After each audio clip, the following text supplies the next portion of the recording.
ঢাকা ৮ আসনের স্বতন্ত্র প্রার্থী ও ইনকিলাব মঞ্চের আহ্বায়ক শরীফ ওসমান বিন হাদি গুলিবিদ্ধ হওয়ার ঘটনায় এখনও গ্রেপ্তার হয়নি কেউ। তবে পুলিশ বলছে হামলাকারীদের শনাক্ত করা হয়েছে এবং অভিযান চলছে।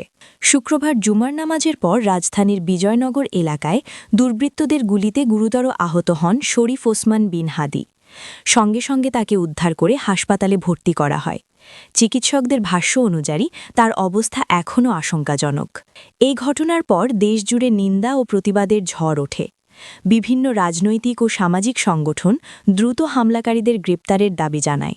পুলিশ জানায় এখনও পর্যন্ত কাউকে আনুষ্ঠানিকভাবে গ্রেপ্তার করা হয়নি, তবে অন্তত একজনকে সন্দেহভাজন হিসেবে শনাক্ত করা হয়েছে।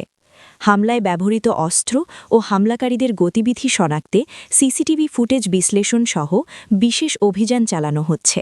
আইনশৃঙ্খলা বাহিনী বলছে তদন্তের স্বার্থে বিস্তারিত তথ্য এখনই প্রকাশ করা যাচ্ছে না, তবে দ্রুতই দোষীদের আইনের আওতায় আনা হবে বলে আশ্বাস দিয়েছে পুলিশ।